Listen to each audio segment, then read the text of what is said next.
Joseph, cross-dressing is a popular trend that everyone engages in order to express their true selves in year 2018. Cross-dressing has the advantage of making you feel more free and secure about how you wish to dress.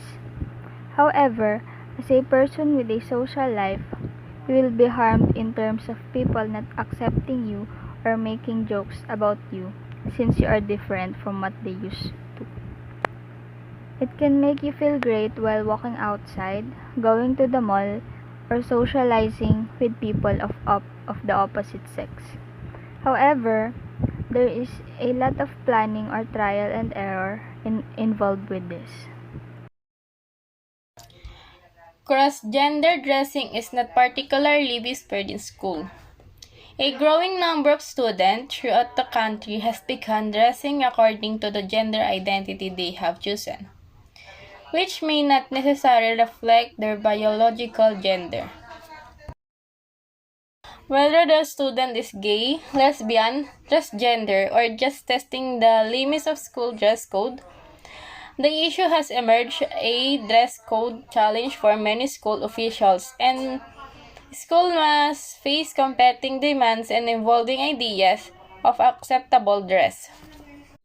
Other schools have been less supportive of lowering traditional gender expectation for dress, citing the potential for distraction for other students and worries of violence towards the cross-dressing student as a reason to prohibit cross-gender dressing. Schools have reportedly sent male students home for wearing wigs or makeup, and prohibited students from cross-dressing for their yearbook photographs. Hi everyone, my name is John Aaron and I am here to discuss the advantages of cross-dressing. So, men who are fashion conscious and may be interested in using women's clothes often find that most women's available don't fit. They are tight. This causes such men to be more conscious of their weight and size. They may engage in keeping fit and eating less. This has been mentioned elsewhere. Women's clothing can help a man exercise by being less bulky to wear when used outdoors, but being quite as warm. Consider how your bodysuits that are tight and warm. Reason number 1. Cross-dressing can help you to stay slim and fit. There's an infinite variety of women's clothing to choose from, including both designs and patterns as well as styles that a man can try. More types of women's clothes than there are men's from lingerie to shoes. Reason number 2. Choice.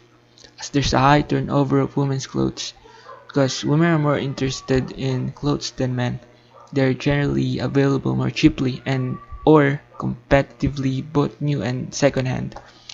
Women get rid of clothes more readily than men, and you can get a good coat, shirt, trousers, or shoes for a fraction of what you pay to buy equivalent male clothes.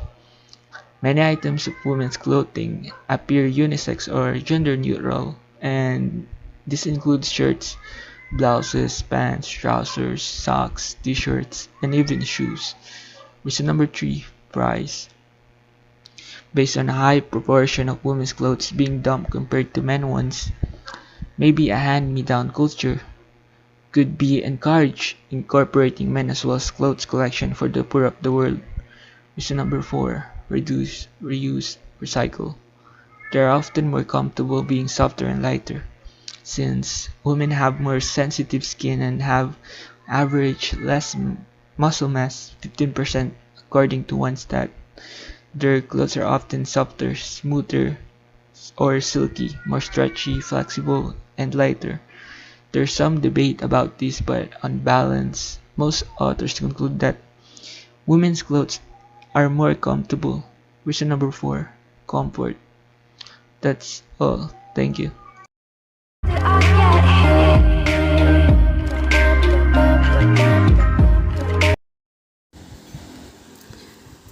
Hi, sir. Good morning or good afternoon. My name is Arnino J. Ilago, and today I will be discussing the part of long hair for men and multicolor hair for both women and men. Boys' haircut should be allowed to express themselves creatively. I've seen a lot of amazing haircuts and I feel that everyone should be able to express themselves in whichever they want they desire. Because girls may wear their long hair, boys should be permitted to do the same. A girl with a long hair will feel self-conscious if her hair chopped shorter than usual.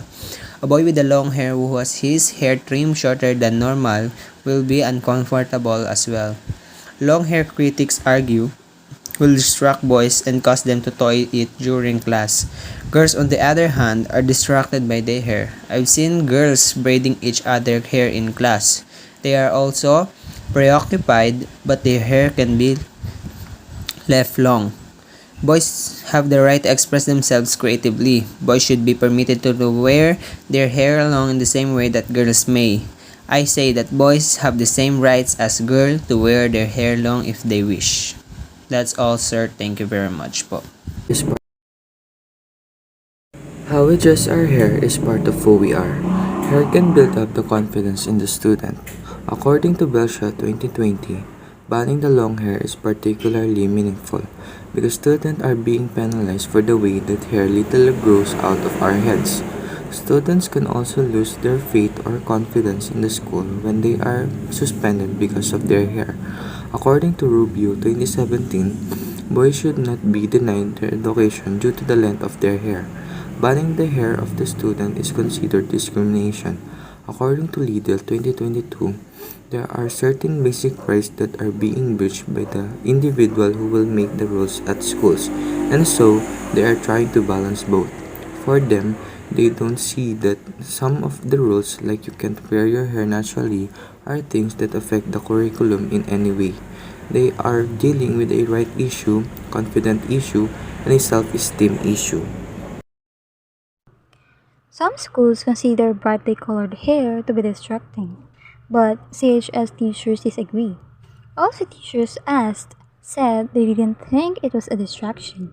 Most even thought it was a good thing for students to dye their hair. Multicolored hair should be allowed in P&C because it can help students to boost their self-confidence and to express themselves.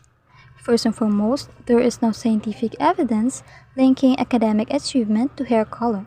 The colors dyed on students' hair do not cause the brain to malfunction. It will have no effect on the student's ability to learn, and it is irrelevant to associate learning with one's hair color. Taking care of oneself by trying a new hair color might help one feel more confident, and being self-assured gives you the feeling that your actions will bring great outcomes.